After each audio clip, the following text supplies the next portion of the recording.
In 1919, a young Ho Chi Minh arrived in Paris, carrying with him the hopes of an entire nation. He dreamed of pleading for Vietnamese independence at the Versailles peace talks, believing that the ideals of self-determination and justice, so often spoken of by world leaders, might finally be extended to his homeland. But his voice, like so many others from the colonial world, was ignored, lost in the noise of great powers focused on their own interests. The dreams of countless people from Asia, Africa, and beyond were set aside, their petitions left unread. The Treaty of Versailles, intended to secure lasting peace in Europe, sent shockwaves far beyond its borders. Its impact would ripple across continents, shaping the destinies of nations and peoples who had little say in its making. The leaders, Wilson, Clemenceau, Lloyd George, gathered in Paris to rebuild a shattered world and prevent another devastating war. They debated, argued, and bargained, each bringing their own vision for the future. Their vision was grand, but the compromises they made, often behind closed doors, would have consequences for decades to come, shaping the world in ways they could not foresee. The treaty's story isn't just about powerful men making decisions. It's about overlooked voices, shattered hopes, and the human drama of a world in flux. Ordinary people, from war widows to colonial subjects, watched and waited, hoping for justice. Paris in 1919 was a city of hope and anxiety, filled with soldiers, diplomats, and petitioners from every corner of the globe. The air buzzed with anticipation, but also with uncertainty and fear of what the future might hold. The treaty was forged amid clashing interests and the trauma of a war that touched nearly every family in Europe. The scars of conflict were fresh, and the desire for peace was matched only by the bitterness of loss. Understanding Versailles is key to understanding the 20th century and our world today. Its legacy is woven into the fabric of modern history, influencing everything from borders to ideologies. It was a bold, flawed experiment in peacemaking, an attempt to build a new order from the ruins of the old. Its failures would fuel economic instability, political turmoil, and the rise of dangerous ideologies. The seeds of future conflict were sown in the very documents meant to prevent it. Within 2 decades, the peace it promised would collapse into an even greater conflict. World War II, a tragedy on an unimaginable scale. Our journey begins in a magnificent palace outside Paris, where the fate of nations was sealed, and the world was forever changed. On June 28, 1991, the Treaty of Versailles was signed in the Hall of Mirrors, symbolically reversing Germany's triumph of 1871. For France, it was justice. For Germany, humiliation. German delegates had no say in the terms. They were simply told to sign. The war guilt clause forced Germany to accept full responsibility for the war, a bitter pill that fueled resentment. Massive reparations were imposed, crippling Germany's economy and democracy. The treaty slashed Germany's military, banned an air force, and demilitarized the Rhineland. These restrictions were meant to prevent war, but for Germans, they were a national disgrace. The treaty's harshness planted seeds of anger and a desire for revenge. Instead of reconciliation, it deepened. The peace signed that day would prove dangerously fragile. Versailles wasn't just about punishing Germany for its role in the war. It was about redrawing the world, reshaping continents, and reimagining the future of entire peoples. 4 great empires, the Austro-Hungarian, Ottoman, German, and Russian, collapsed, and from their ruins, a patchwork of new nations emerged, each with its own dreams and challenges. President Woodrow Wilson's principle of self-determination inspired hope for a fairer world, where people could govern themselves. But the reality was far more complicated and messy.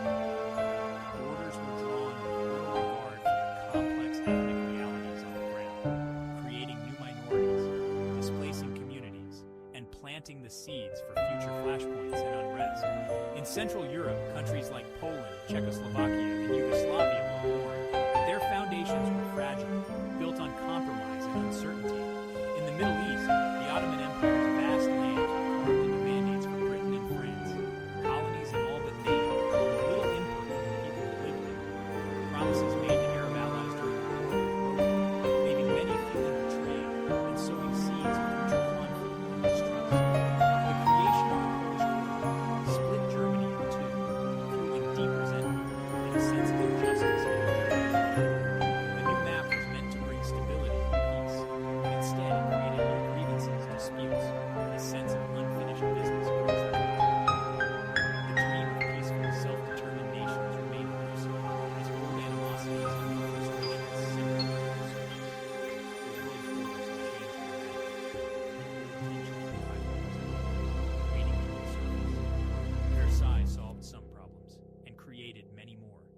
setting the stage for the turbulent decades that would follow. At the heart of Wilson's vision was the League of Nations, an international body to prevent future wars. The League promised collective security, one nation's attack with all of us. It was a bold idea that aiming to replace secret alliances with diplomacy. The League was flawed from the start. The U.S. Senate refused its role. Germany was able to make Europe independent. Germany and Soviet Russia were extended, leaving power outside the system. The League had no armies to rely on.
Someone to restore pride and prosperity.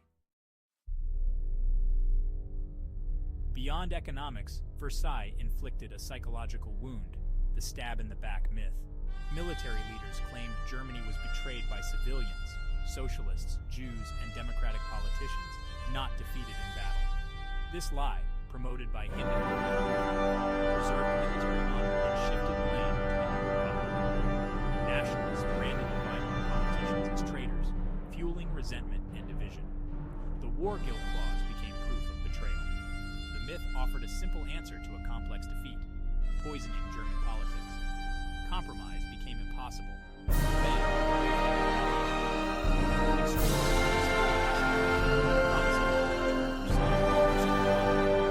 myth's power would help destroy German democracy. Economic misery, political chaos, and national humiliation fueled extremism in Germany. Both communists and far-right groups tried to seize power.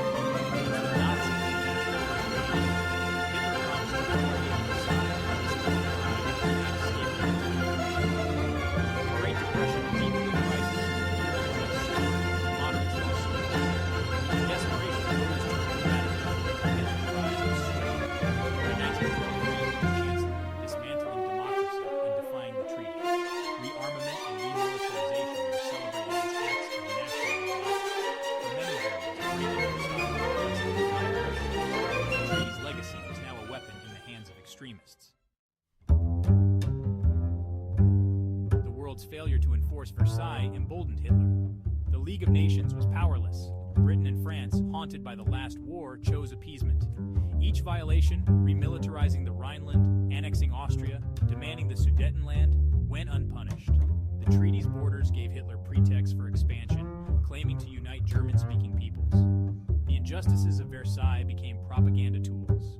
Instead of peace, the treaty's flaws fueled new conflict. On September 1st, 1939, Germany invaded Poland. The world was plunged into a second, even more devastating war. Versailles, meant to end war, had helped set the stage for another. Its legacy was a warning about the dangers of a flawed peace. Today, the Treaty of Versailles stands as a powerful lesson in the complexities and unintended consequences of peacemaking. Its legacy is not just a chapter in history books, but a living influence that continues to shape our world. The decisions made in 1919 echo through the decades, shaping not only the borders of nations, but also the destinies of millions. The lines drawn on maps then still spark debates and even conflicts today, reminding us that history is never truly past. The treaty's failures deeply influenced the post-World War II order. This time, the world's leaders chose to integrate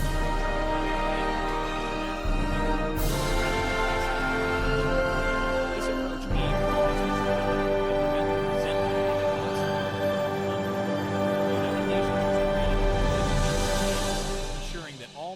powers had a seat at the table. This new institution sought to promote dialogue, cooperation, and collective security on a global scale. Yet the principle of self-determination and the borders hastily drawn in 1919 still fuel disputes and unrest, especially in regions like the Middle East and the Balkans, where communities were divided or forced together without regard for their histories or identities. The breakup of Yugoslavia and the ongoing struggles for national identity across Eastern Europe were just some of the many consequences of Versailles' long shadow, showing how unresolved issues can resurface generations later.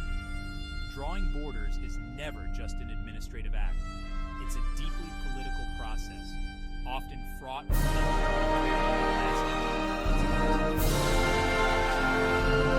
Versailles teaches us that